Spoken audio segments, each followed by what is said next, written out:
What's going on, everybody? This is Chris on Around the ATL on a Tuesday, April 22nd. How's everyone doing? Thanks for those who are watching currently, whether it be YouTube, Facebook, wherever you might be watching on Around the ATL tonight. Make sure you subscribe to the IMTN Worldwide Radio YouTube page as you see that scrolling across. You can also follow on Facebook or Instagram, IMTN Worldwide Radio, for future and past episodes. You can follow on Twitter, IMTM Radio, and my co-host Jordan Jackson, Jordan23 ATL. And I think that's about it for now. Let's go ahead and get started tonight. Now, tonight we're going to be doing our first regular show in a while. It's only going to be an hour, but we're going to see how we can move it up a little bit. We got a lot to talk about tonight. So first and foremost, let's go ahead and bring in my co-host for tonight. He is a sports fiend when it comes to Atlanta sports. He has the pulse on Atlanta. He's lived there forever. Let's go ahead and bring in Jordan Jackson. Jordan, how you doing tonight, sir?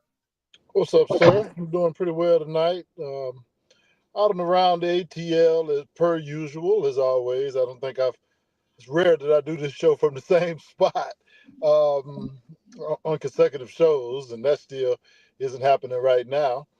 Want to give a shout out to those of us who listen to us on Hawks Twitter, Falcons Twitter, Braves Twitter, all the Atlanta sports Twitter fans. Some of which you guys I know they're in a group chat that I'm in, and I know many of you guys are subscribers and listeners, and we certainly appreciate that.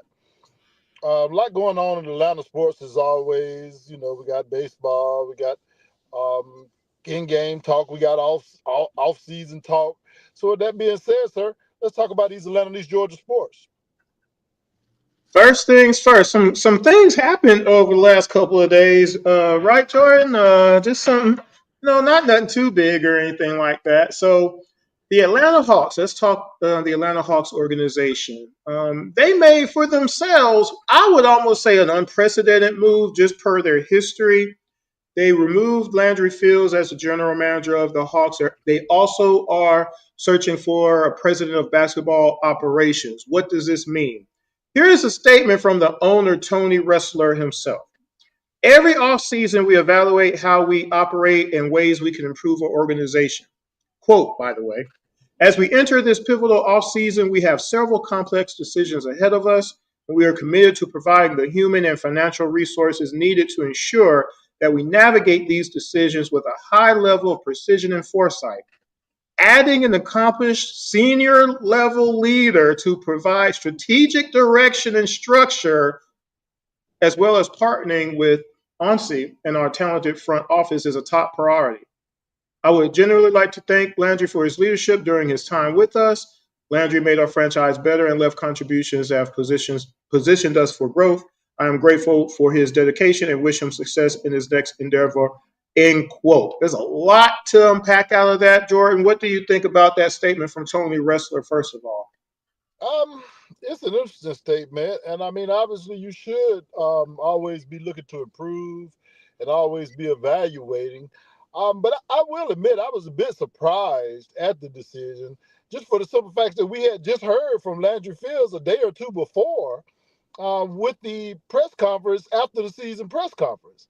So you would have thought if we had planned to make a change, that we would have done so prior to that press conference, and that way we could have let the new GM, Ansi Selah, be the guy to run that press conference rather than the guy who was out the door. So I know that probably doesn't sit well with some other general managers around the league and whatnot as well, because that's not quite the way you should handle that business. Um, Also, my second thought it was that, what does this mean about the coach? Does this mean that Quinn Snyder is still safe? Because we had just heard Landry Fields say that he was very pleased with Quinn Snyder, and next thing you know, Landry is gone. Um, like I said, I was a bit surprised in a way, because I do think Landry Fields' most recent moves have been good. I thought the Ricochet pick ended up being proven to be pretty right. That's not to say that he's going to be the best player in the whole draft class long term. That's still yet to be determined, but he showed very well for himself and is a finalist for Rookie of the Year.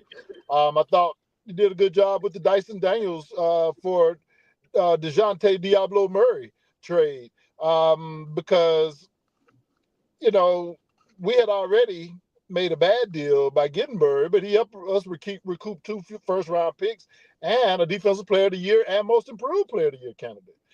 But then when you look at it in its totality, you can understand more why Fields was let go. With the fact that we brought DeJounte Murray in here in the first place being a big part of that, which ended up getting his boss, Travis Schlenk, ran out of the organization. I will say this. Well, I'll say a couple of things back to that. One, I don't think it matters or anyone within that side of the spectrum cares about how things look. I mean, you just had an NBA champion head coach get fired weeks before the playoffs started, right? So, I think we got some feedback, Jordan. Just a little bit there. I'm not sure. So as far as this, the how other people within the NBA look at it, I got to throw that out the window as far as that goes. I will also say, yes, that press conference probably shouldn't have happened if at that point in time he already made a decision, but maybe he didn't make a decision. Maybe that press conference was a possible reason for him saying, "Oh, whoa," that he is going to double down and say Snyder has done a terrific job. When I'm like, well, we just got knocked out of a play-in with us having 42 losses, with us having 46 losses the year before. I mean, it's kind of hard to say that in the same sentence with just what we saw as far as the results go. Now, as far as Snyder being gone because of this move as well, that's a 50-50. I think it goes into some of that statement in regards to putting the energy in the building and the decisions of the resources to put people in place that will allow this team to actually succeed. And I think that could be a precedent in regards to going forward, actually getting Snyder the pieces he really needs to run everything he likes to run, because we just don't have those people. I mean, again, we had two starters against the Miami Heat kind of fighting for their lives out there. It's just not enough. You see what I'm saying? So I don't know. Moves still can be made. Like, this might not be the end, right? So I think there could be some things, but I think this is a big move, like you said at the end. Some of the past decisions cumulatively that would lead Landry to be gone, and looking towards the immediate future and then the next 5 to 10 years. Because I also look at the fact that I think not Landry, but Wrestler looked at, do we got butts in the seats this season? And we didn't, right?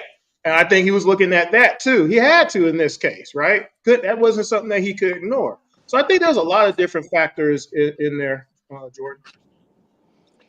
Yeah, I agree with that. Like I said, when you look at it as a whole, there have been some pretty questionable decisions made by Landry Fields. I mentioned the DeJounte Murray trade to bring him in here. And by saying that it ran off his boss, Travis Schlenk, it was because Travis Schlenk did not want to make that move.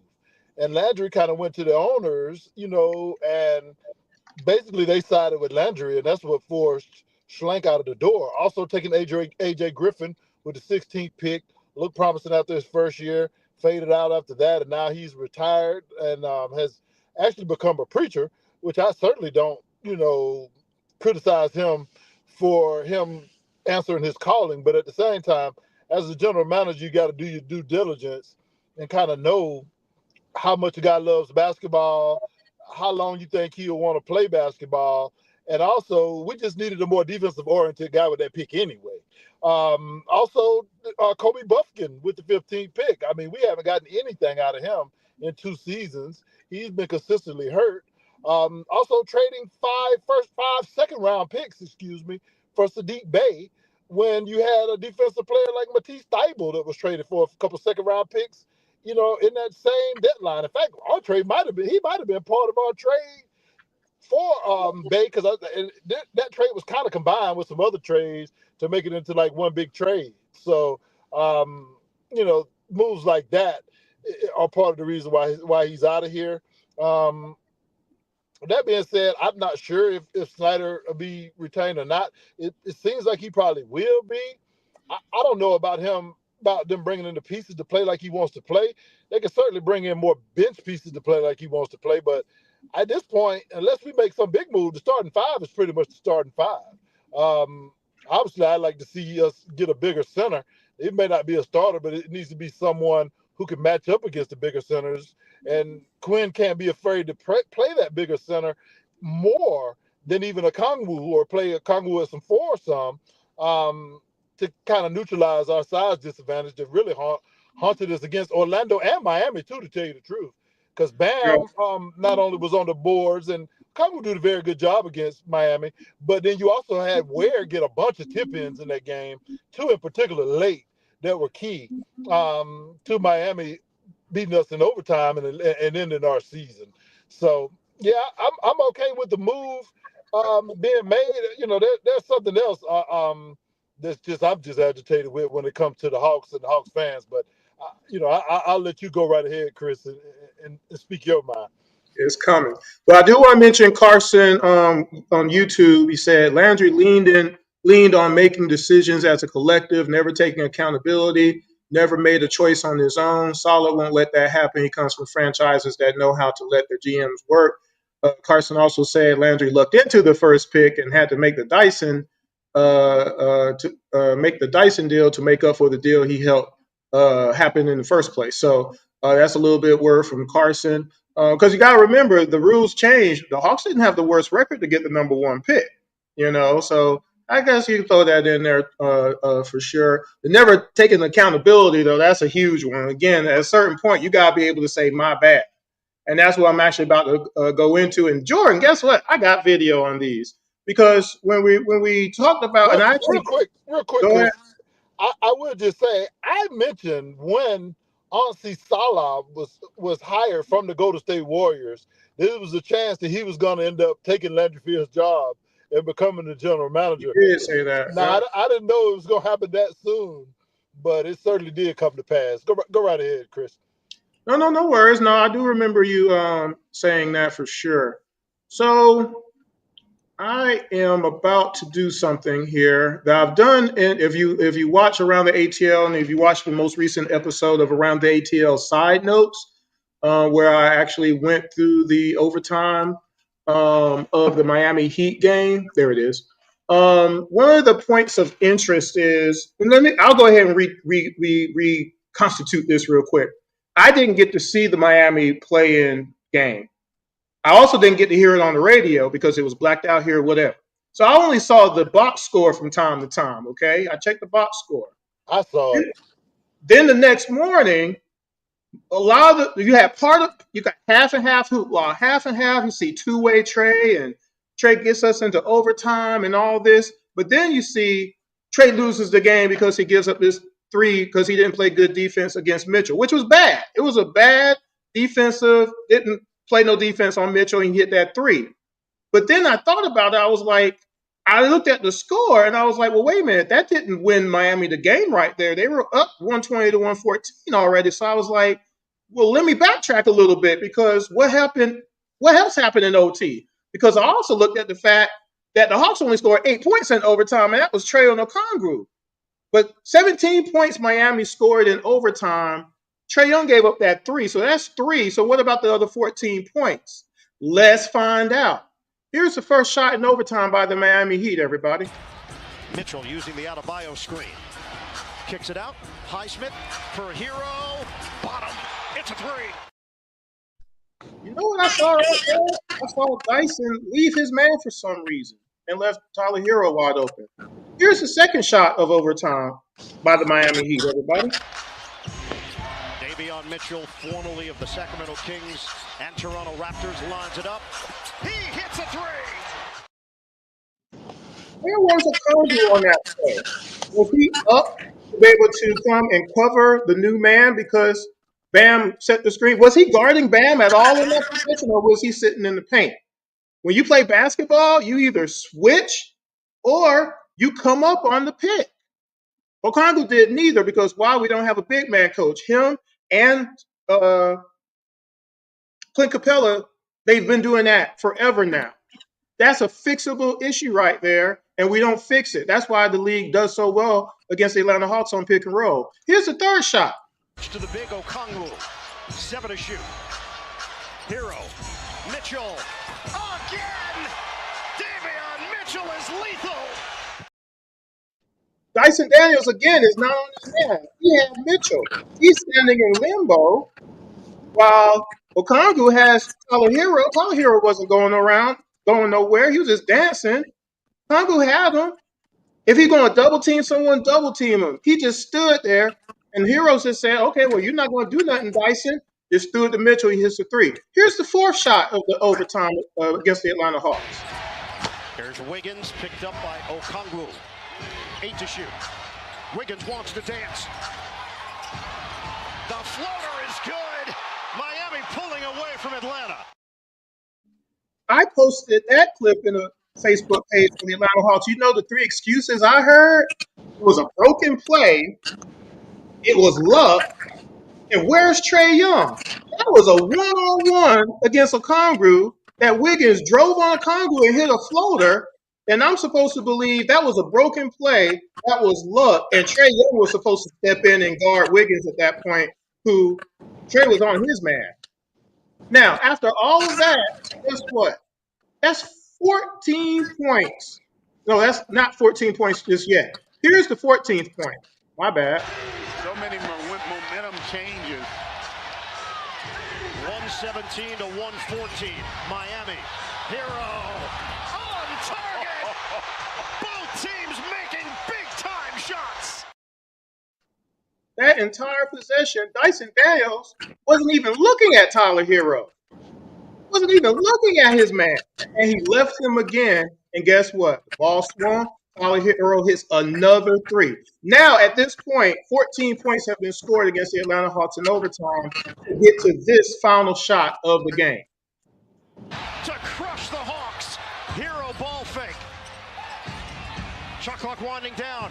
Mitchell, jumper. Oh, yeah! Now, again, hear what I'm about to say. That was awful from Trae Young. That was 3 points. And the score was what? With 23 seconds left? 120 to 114. That shot didn't lose the Hawks the game. It was all those shots prior to that lost the Hawks. You know what also lost the game? All the shots in the regular periods that the Hawks didn't hit before getting to the point where Trae had to go 4 for 6 in the fourth quarter, 2 of 3 for 3 to get them in overtime in the first place.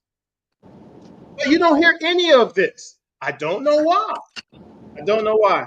Jordan, you can go. Well, if you go back to the fourth quarter of that game, Trae is scrambling around. He's getting hands on loose balls. He's diving on the floor for basketballs. And he's carrying the offense. And without him, we don't even make it to overtime. It's him and Okongwu was pretty much the offense in that game for the most part, outside of maybe a few contributions for some teammates in the first half.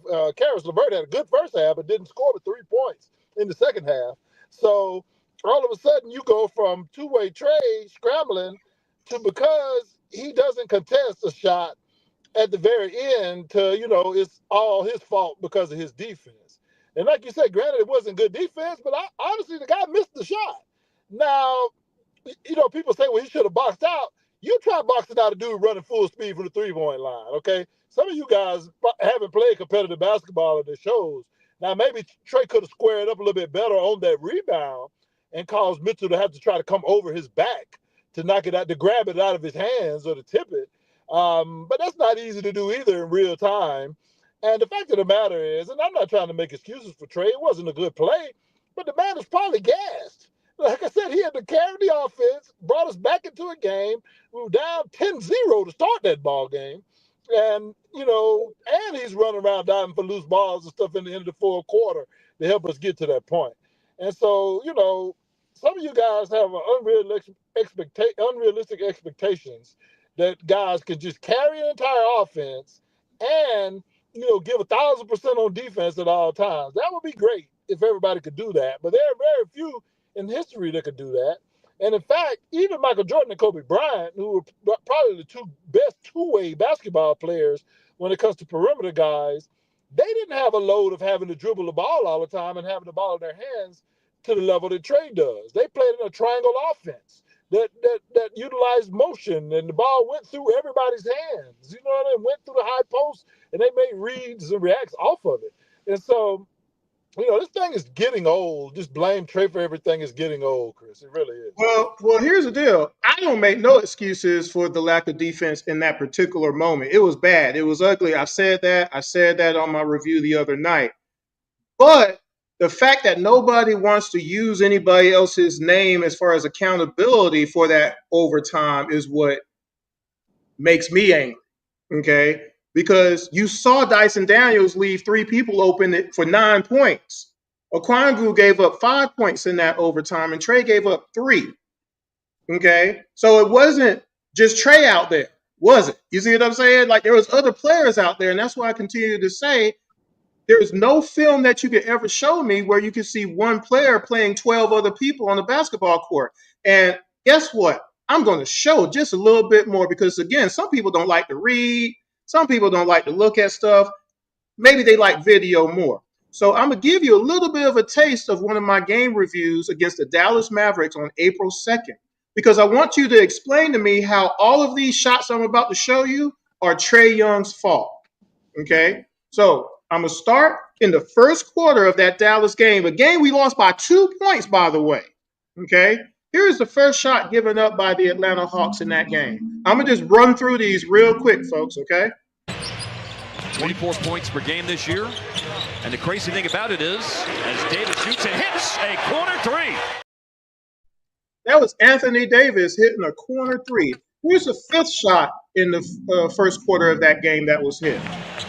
Dallas with the turnover. Going to Anthony Davis. And Davis on the face-up hook. And that was smooth. Unstoppable. Do we blame Trey Young on that, or was he playing Anthony Davis? Here's shot number 6. Now he is making his 35th start of this year tonight. So as many starts this year as his first 4 years combined. Obviously Clint Capella and his injury, a big reason why. AD.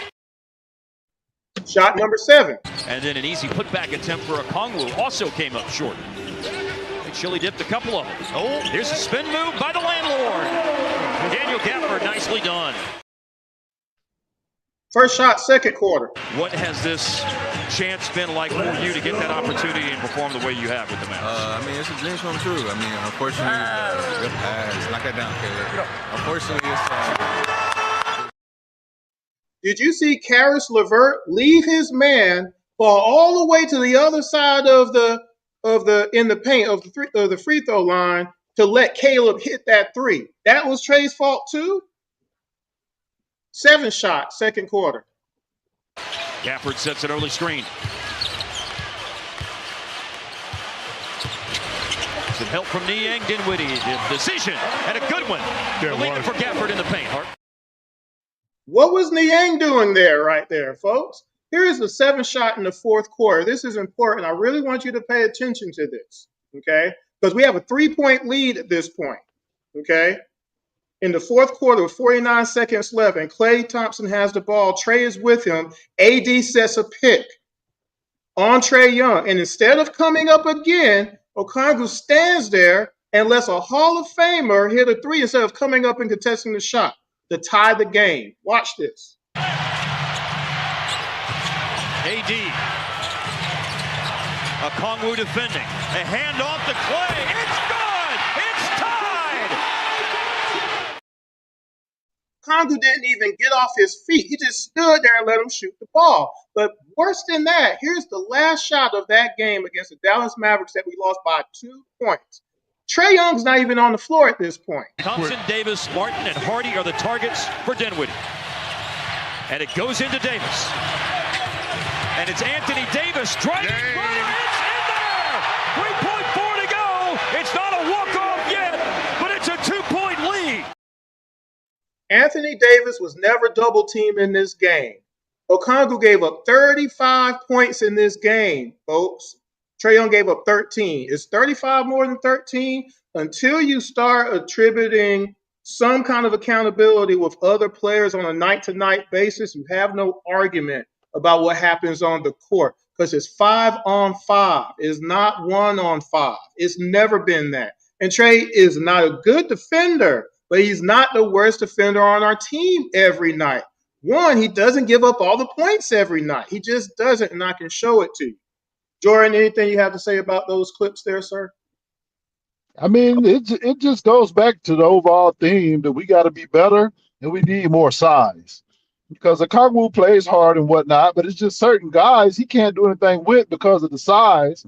And also, like you said, we don't double team the top guys enough. But yet the fact that we're not double teaming, yet we still seem to give up a bunch of 3-pointers without even double teaming. So at that point, you might as well double if that's the case. And it's too often the guys are just sitting in no man's land, like in some of those clips and like in the clips that you showed in the game against Miami. Like you said, if you're going to double, go ahead and double. If not, you need to be close enough to your man to get a good contest when they pitch it back out to him for 3. And, being the NBA, these really good shooters don't need a lot of room. And I give Dyson Daniels a lot of credit. Defense Player of the Year candidate. Unfortunately, I don't think they're going to give him the award. I predict it's probably going to go to Evan Mobley. He may get the most improved. I think he should get that one, but who knows? For some reason, they don't like to give Hawks guys anything. But I do feel like he got cooked up pretty good in that Heat game. I showed it. So it's like, what can you say other than what you just said, but there's people trying to do it. It's an accident. It's a broken play. It's luck. It's a broken play. It's an accident. Just say my bad. See, again, I've said this to a lot of people during my Sunday night basketball videos. If I did some of the things that I just showed y'all, I would never get picked up on a weekly basis. I would never be able to play because people would be like, man, Chris on God tonight. He can't help us win tonight. And I'd just be sitting on the bench all night. You see what I'm saying? That's my biggest point as far as that goes. One more thing, Jordan. The Atlanta Hawks in this Dallas game that I just showed y'all a little bit of left 40 points on the board from shots generated from Trae Young. 15 passes, 0 points. 40 points in total in a game we lost by 2. I'm going to roll through some of these shots for y'all just so I can hear from some of y'all to say, how are you blaming Trae Young for another person missing a jump shot? Okay, so we're going to roll through these. I'm not going to tell you what quarters they are. You might be able to see them on the thing. I'm going to just let you watch, okay? Here we go. We're going to start from the third quarter going into the fourth, okay? Here we go. Played more games than any of them at 539 as of tonight. And he said, I love that. He said, I love it. Bidding for his 4th double-double in the last 9 games. Trae Young around Ty Jones, left his feet, found Dyson Daniels, and way short on the three-pointer. 72 points tonight for Atlanta. That's the most the Mavericks have allowed at home in the first half this year. Shea, there's a whistle, but now it's Lively coming away with the rebound. No foul. Looked like there's a little confusion, but now the Mavericks getting matched up defensively with Dinwiddie picking up Young. Left free for 3 is Mohamed Gay. And again, they trap Trae in the backcourt. Up to Dominic Barlow. Barlow will shoot the runner. It's no good. Ball's out of bounds, and it's off Barlow. Well executed out of bounds play leads to the 4th. Klay Thompson 3. Oh, and finally. Got to keep the floor spaced properly. 1 and 2 on the line for Derek Lively. Mohamed Gay way off on a three, but a lost rebound by Marshall. Played just under the defense that time to pulling one out. A rolling Okongwu got caught between two minds. Ill-timed turnover, the 15th of the game for Dallas. This is for the lead. LeVert, no good. Now, I just showed you a handful of shots, okay? And did you see the scores as I went through all those misses? Now, Trey could either not pass anymore or keep passing, and he continues to pass.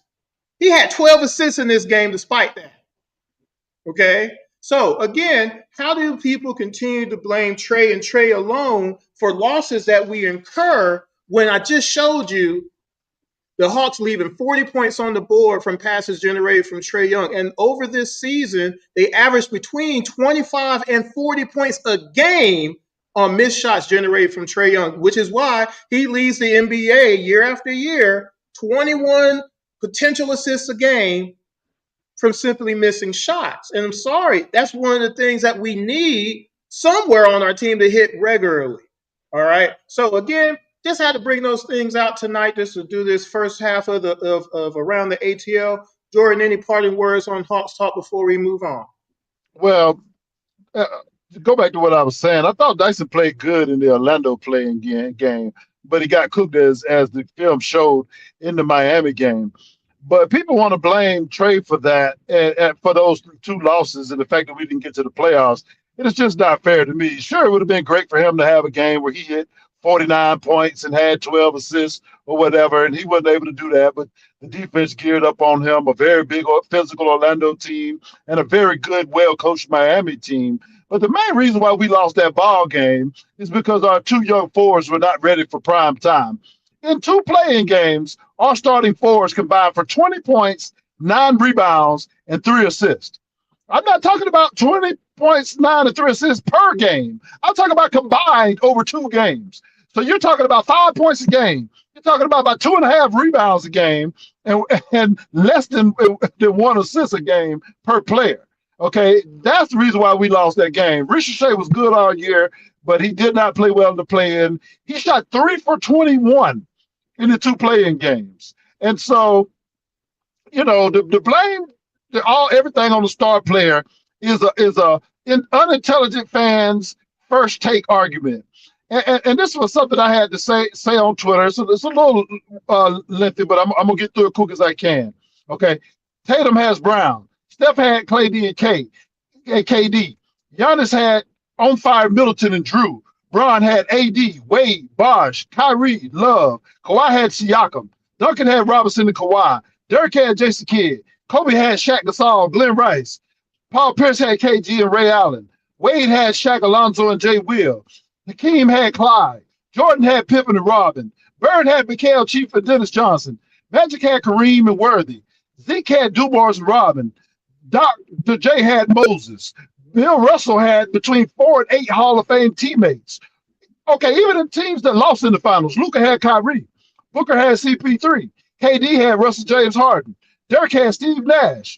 AI had Dikembe Mutombo. Reggie Miller had Jalen Rose. Allen Houston had Latrell Sprewell. John Stockton had Karl Malone. Gary Payton had Sean Kemp. Shaq had Penny Hardaway. Okay, that covered every champion over more than 4.5 decades, except for a handful that didn't have multiple Hall of Famers like Detroit, like McKean's first championship, like Jokic's only championship, and a couple of the Spurs squads. Most of the other runner-ups were teams that ended up winning later on. Dwight also wasn't mentioned as far as the losers. Ewing, Barkley, Moses, and Clyde in Portland, and LeBron's first finals. Trae Young has had who? Zachary Ricochet, Dyson Daniels, Dominique Barlow, Not enough. DeJounte Diablo Murray, John Collins, who y'all criticized to no end, a guy who I like, was our second leading scorer for 4 years of the Trae Young era. Okay, whether it be by development, by trades, by hitting on the draft pick bigger than you think, if Trae Young gets the help he needs, Trae Young will win. He's one of the most competitive guys in this league, and he just said, or Chris Jones, he just told Chris Jones that he has no desire to leave Atlanta. So stop trying to run this man out of Atlanta. You need multiple stars to win in the NBA, okay? You're not going to get there trading the one star you got. You need to be trying to add to the one star you got. And you especially doesn't make sense to rebuild when you don't control your draft picks over the next few years. They go to the San Antonio Spurs. Y'all just want to go to losing basketball just to do it? I don't, Chris. And that's all I got to say about that. Said you took the words because again, and remember, folks, this isn't about laying fault. It's about accountability of the whole team. When Miami beat us, we saw Ricochet go 1 for 11 and 0 for 7 from three. He scored 3 points. Mo Gay had 3 points. Dyson played 44 minutes and had 11. That's three of your five starters not really helping Okongwu and Trey, who did everything they could, right? Niang was 1 of 5 in the fourth quarter, 0 of 2 from three, right? So, like, what are we talking about? That how is that whole game on Trey when you had all those things I just showed y'all, and what Jordan just showed y'all, and what I just showed y'all? You see what I'm saying? That, again, spread that out a little bit. At the end of the My day, question is, Chris, go on. who is going to win with the roster we had in those two playing games? Tell me around the league who's going Well, to go see, and again, far with Jordan, that. that's why I've done episodes on Around the ATL here on IMTN Worldwide Radio, where I actually broke down every Atlanta Hawks roster since 2018 and show what they did cumulatively, production wise, and then showed the other teams in the East and said, how were the Hawks supposed to compete when this is what we were getting as opposed to the Celtics or whoever else was winning at the time? And you can't. That's the whole point. And that's where it comes to all these other teams have put people together that work more than the Hawks have. And when are we going to start doing that? Because it's been We, 60 years now, right? we got a front office, including ownership, that most years haven't even allowed us to use the mid-level exception to add quality depth, veteran depth to the basketball team. Yeah, y'all expect this man to win with a roster that Kobe Bryant and Michael Jordan couldn't win a championship with? I just don't understand it, Chris. You're putting expectations on a man that are unfair. Michael Jordan didn't win 6 championships on his own. No, yeah, he LeBron had help. James, LeBron James didn't lose those championships against lose that championship against Dallas Mavericks by himself either. He had Wade and Bosh out there, right? Kobe Bryant didn't win, like you said, didn't win those championships by himself. But Patrick Ewing didn't lose all those championship opportunities by himself either. But there were players around him that at least got them to that point. Dominique never got that shot. He never made it to the Eastern Conference Finals as good as he was, right? So why can't we get Trey just a little bit more help? You know what I'm saying? So again, we can get up. We're not that far away still, as far as I'm concerned. We really aren't. The East has shown us that. But are we going to really finally make the move? And like I said, these moves that were made recently by Wrestler could be a forerunner to things to come. We're going to find out real soon. Let's go ahead and translate into the rest of our show tonight. We got about 20 minutes. We're going to go through some Braves talk right now. I know, Jordan, you might run through the game for tonight, but I do want to mention this. The Braves did have a home sweep against the Minnesota Twins over the weekend. They needed that. At the time, before the night, they were 9-13, still in last place, but they got a little bit of a heartbeat. Grant Holmes gave us another solid performance. Bryce, not so much. Chris Sale struggling a little bit. Alex Verdugo, he did something called hitting the ball all the time. That was exciting to see, right?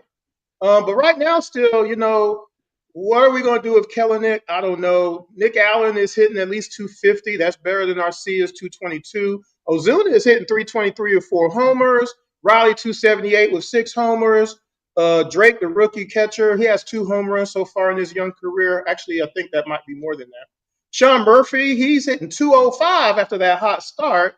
Ozzy still is not hitting the ball. Olsen, Harris. So where can we sustain where we are right now until we see Ronald and Strider back, or will something else have to happen? And as far as the manager goes, Snit, right now, the management of the Braves right now, the bullpen, discipline, double standards, that whole 9 yards and stuff, again, where are we in regards to him? Should the organization look at that? Should AA be under any fire per the moves he's made over the last little bit too? So, Jordan, what is your opinion on the Braves so far? Well, I'm still a fan of Anthopoulos. I thought, he made moves that got us a World Series, and I always respect him for that. I think some of the lack of moves has been him being hamstring, but I won't excuse all of them. I think he could have went out and found some better, maybe bargain guys for this bullpen. I was pleased to see that the Braves won 4 in a row.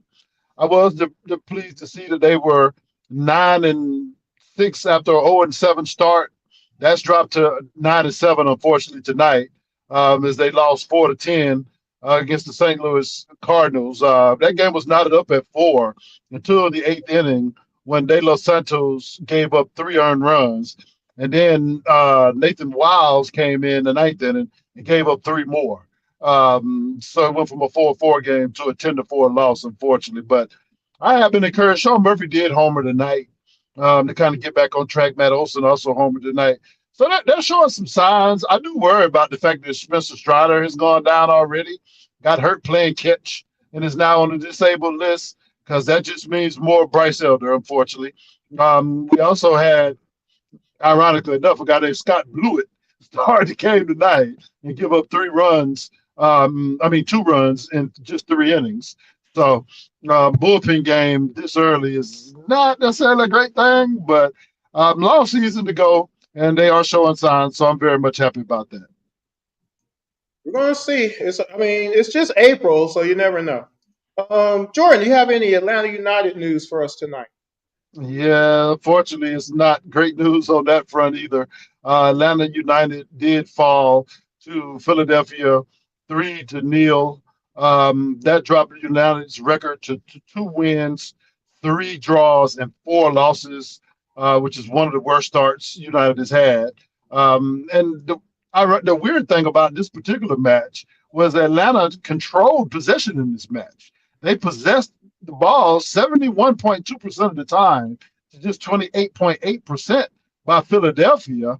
But yet, Atlanta had 12 shot attempts, but only 3 shots on goal. And Philadelphia had one more shot on goal, 4-3, in so much less time of possession. And it was obviously not a great game for Brad Guzan, as he only had 1 save.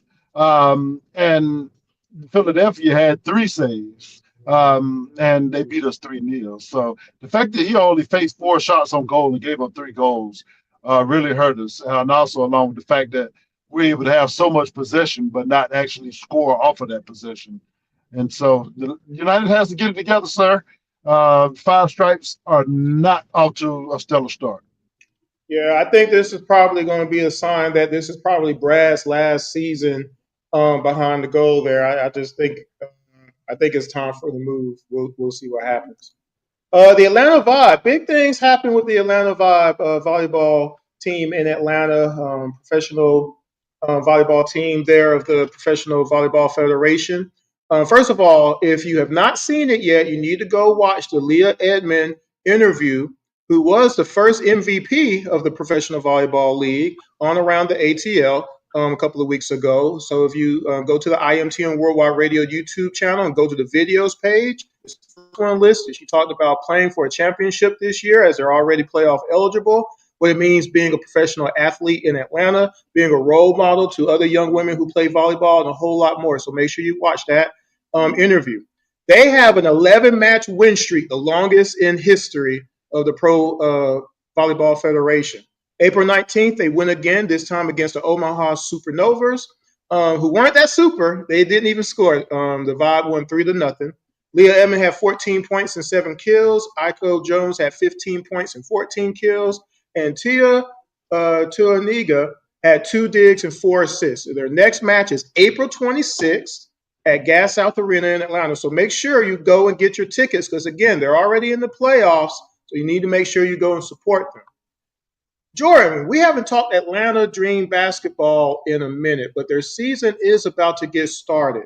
The draft was not too long ago. They drafted Tiahina Papau and Taylor Theory, South Carolina and Ohio State, respectively. I feel, this is just going brief here, that they're going to have real depth this season for the first time in a while. Brittany Griner is now an Atlanta Dream. So I think just from size wise and then depth in regards to scoring, I think they're going to be okay. Brittany Griner, 18 points and 6 boards a season ago. Nas Hillman, playing power forward, could get you 6 and 5. Ron Howard, of course, 17 a game. Alicia Gray, shooting guard, 16. Jordan Canada is probably going to be their starting point guard, 10.6 assists. Off the bench, Brianna Jones can give you 13 and 5. And then you have everybody else. Hopefully, they can step up. They were 15 and 25 last year. They got to flip that around and see if they can make the playoffs because this has to be a big year for them. Their opening game is going to be, I believe, against the Mystics, May 16th. And their home opener is against the Indiana Fever, which has been sold out for like 20 years already because of Caitlin, obviously. You can watch that game on Prime Video, by the way. But Jordan, what's your initial impressions of the Dream this year? I think we should be formidable defensively, certainly. Having a presence like Brittany Griner in the middle is not going to make it easy for teams to drive the paint. And obviously, she's no spring chicken anymore, but she's still playing at a pretty high level. And having that inside outside presence to go with Ryan Howard as well as Miss Alicia Gray should lend for better results for the Atlanta Dream. Just a little bit on Miss Tahina, the draft pick. She led the entire NCAA in 3-point accuracy in the 2023-2024 season. And she was also South Carolina's top shooter last year as well. A very good ball club. So hopefully she will be able to make the team and be an asset as far as a shooter. I say make the team because she was a second round draft pick. And sometimes that league is so deep, the first round draft picks don't even make teams sometimes in that league. So, we shall see. Um, Also, last year's first round pick, whose name escapes me right off the top of my head, just thought about this. She played overseas and didn't really play with the Dream last year. So if she comes over this year, that'd be another player to add to the mix as well. So look for a bounce back season from the Dream. I don't know, Chris. I may have to go in and pay the high on the secondary ticket market because I wouldn't mind watching that matchup with Caitlin Clark coming in here to start the season, sir. Pretty exciting time for the Dream to get a good start. It would be huge for them right now as far as the fan base in the city of Atlanta. The Columbus Clingstones, double A team for the Braves, has moved to Columbus, Georgia. They play at Synovus Park. They had 24,000 people over their first opening week as a ball team. Currently 7-8 because they did win tonight. 5-1, I believe, was the score. They got several prospects that play for them. Of course, Craig Kimbrell, we know the former Braves closer, got to pitch some down there. It's the first time in the Braves organization since 2014. His first night at the home opener, he pitched a scoreless inning for them. Definitely time to get your tickets. The next stop at home will be April 29th at Synovus Park, so make sure you get down there.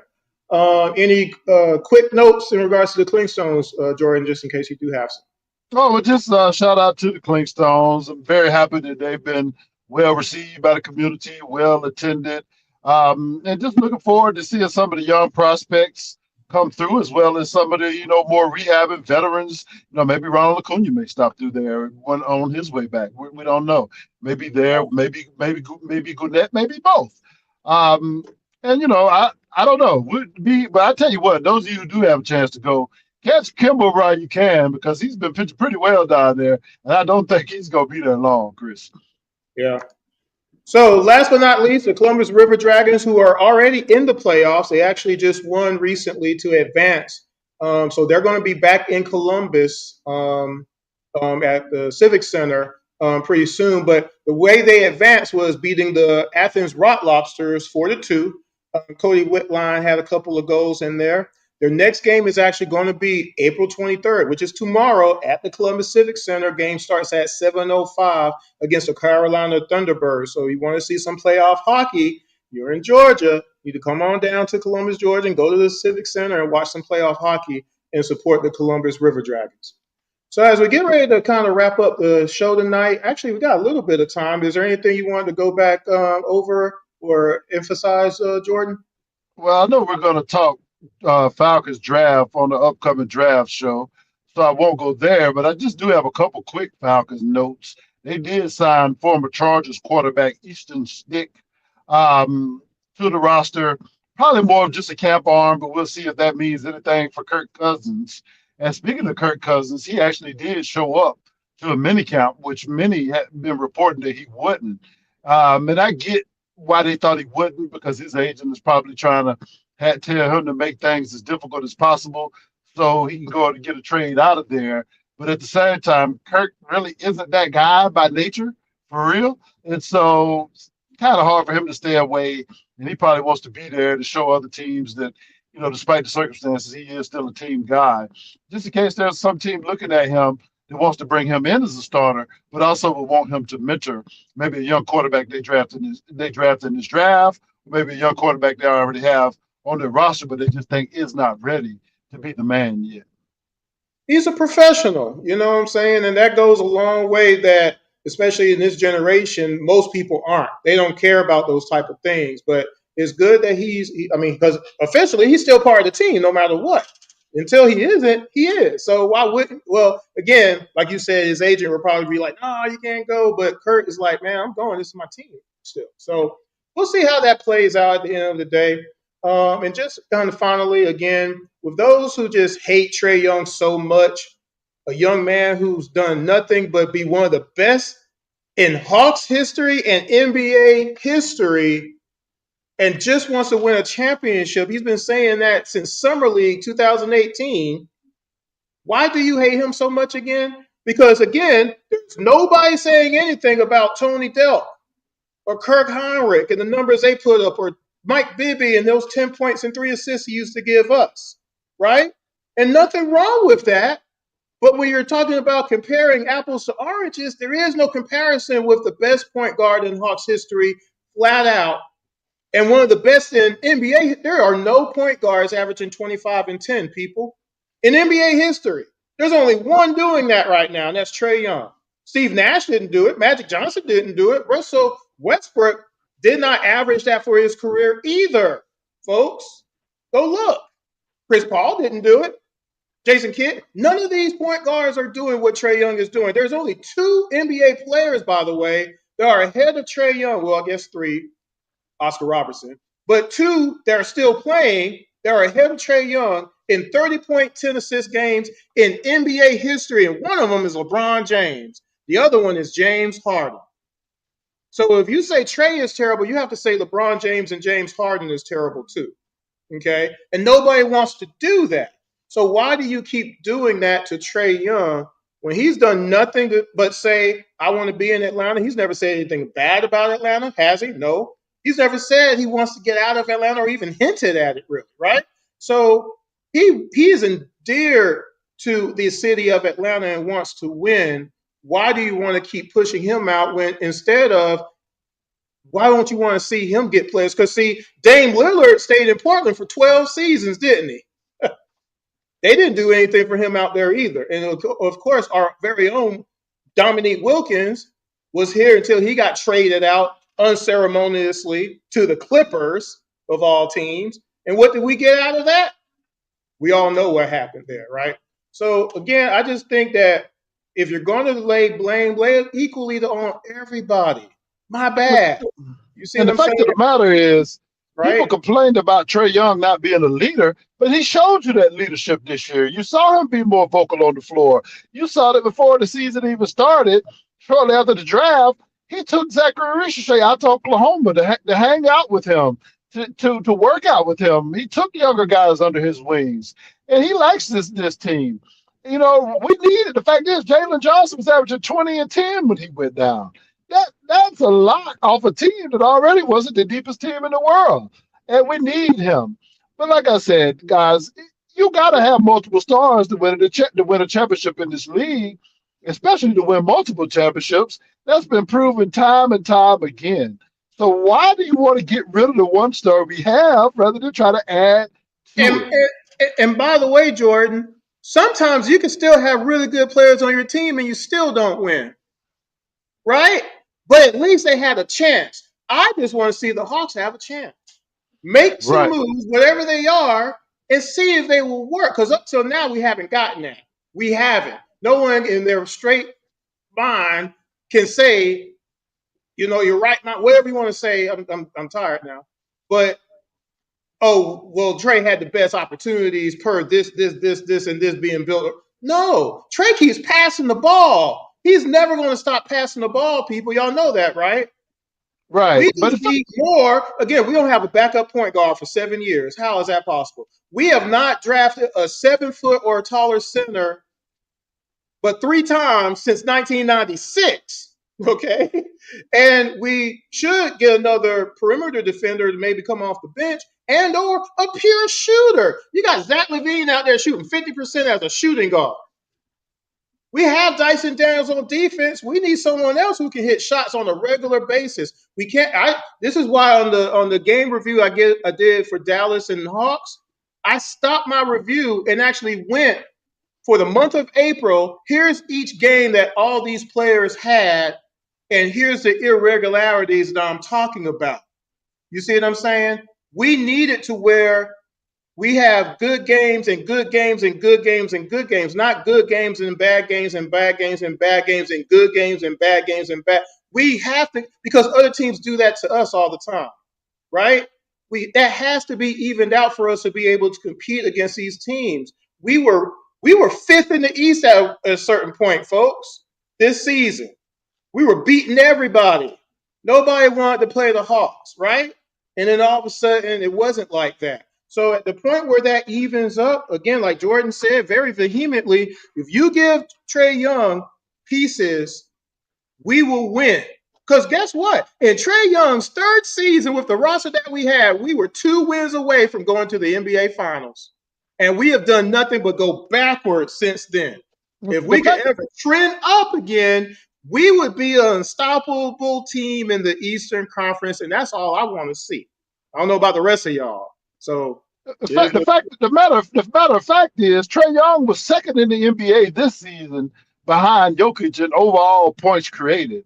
But you rarely see guys win championships when they have to carry the load both in scoring and facilitating at a high level. You know, like I said, Magic Johnson had Kareem and Worthy to score. You know, when Kobe Bryant was doing everything, leading the Lakers in scoring and assists, and didn't have a true number two, they didn't get out the first round. When Michael Jordan was doing it all and didn't have a Scottie Pippen, his teams were getting bounced in the first round quite a bit too.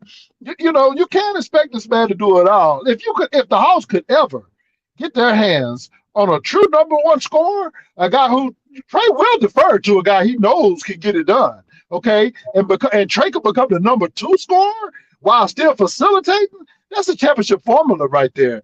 So all you guys that talk about you can never win a championship with Trey, I don't believe that. I refuse to believe that, and I won't believe it until you get me a true co-star with him, whether that be somebody who develops into one like a JJ or a Zach or a future pick, or whether that be to trade for a guy like a Giannis, or whether that be to eventually get Anthony Edwards, a guy like Anthony Edwards, to come home. Until you show me that, I refuse to believe you what y'all who say that. Trae Young is top in points, clutch points, points generated off of passes, clutch points, clutch assists, assists per game, and total assists. He's passing the ball all the time and then happens to be able to score. The moment you get more people that can score, Trae Young will average 20 assists a game. He's never been less than 6 in the NBA for the last 7 years, 6 or higher in potential assists a game. That tells you how much we haven't put regular scorers around Trae Young. We got about 15 seconds, Jordan. Go ahead. And the big thing is that people talk about efficiency. If you get a player that the defense has to focus on as much or more as they focus on Trae, you'll see a more efficient Trae. Trae is one of the most double team trap players all along, and that leads to some of what the other complaint is, the turnovers. But there again, Magic Johnson was 6'9" and averaged 4 turnovers a game, because when you're a guy who is making all these plays and racking up a bunch of assists and attempting and making passes no one else can make, you're going to turn the ball over sometimes. So, this Trae Young stuff needs to stop. Like I said, it's an unintelligent basketball fans argument. It's a first take style argument, to where it's all on the quarterback or all on the star.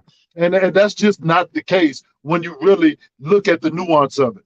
And that's why I was pointing to, like, when I play basketball and I mess up and I let my man beat me down the court on a fast break, or I don't come up on the screen to contest the shot, that's my fault if that ball goes in the hole. That's nobody else's fault on the floor but mine. And guess what I got to do the next possession? I got to make up for it. My job is to make sure my man doesn't score. But if I got to pick up somebody for that brief moment in time, I got to try to hang with LeBron James for a minute until somebody can switch back. You see what I'm saying? And we don't have that. We don't have that on our team. I'll just say that. We don't know how to switch. We don't know how to play pick and roll. We don't rotate. We don't call out no defenses at all, which is why we give up so many points in the paint, second chance points, fast break points, and so many three-pointers per game, which no one person can give up 23 threes in a game. I've shown y'all that. You can give up 6, 7, maybe even 8, but not 23. You see what I'm saying? So I've shown y'all a lot of video in my game reviews. I urge y'all to go and take a look at that if you dare. That being said, Jordan, we're going to wrap up. Any last words, sir? Yes, sir. I mentioned this last week on Sports Visions 92.1 FM, but it bears repeating. Just prayers go out to my friend who passed away, his family, Mr. Hiram Dunaway. Guys, he was 47 years old, and what caused him to pass away was not properly attending to his health, not going to the doctor. When he did go, not taking his medicine. Guys, toughing it out is not going to make a problem going away, but actually learning about a problem early can absolutely save your lives. Let's all do better about that, guys. Let's all start going to at least get a checkup once a year. I'll be honest with you guys, I did go get a checkup and my blood pressure was a little high, and now I have been put on some medicine. But I am taking my medicine. I am eating a bunch of salads now and changing my habits, and so please, guys, take care of yourself. Pay attention to your health. I also want to give a shout out to my mom, who's been going through chemotherapy, doing much better with her most recent, newer chemo that has immunotherapy. So I'm so thankful for that. Last but not least, I want to thank God for giving me this breath that I breathe to talk about these Georgia sports that I love. Peace up. A-Town down, baby. Appreciate those words of wisdom, and I'm glad your mom is doing well. And sorry about your friend again, Jordan. Just a reminder, make sure you follow us on Facebook and Instagram, IMTM Worldwide Radio. Make sure you follow us on Twitter, IMTM Radio and Jordan23 ATL. We thank y'all for watching again. Make sure you let other people know. If you like what you watched tonight, make sure you let people know about Around the ATL here on IMTN Worldwide Radio. That being said, we're going to get out of here. Don't forget, tomorrow night, same place, same channel, Atlanta Falcons Draft Show 2025 is going to be fun and exciting. We're going to see what we can do with 3.5 picks this year. And I don't know what we're going to do. But until tomorrow night, y'all take care. This is Around the ATL. Peace. Appreciate y'all watching and listening.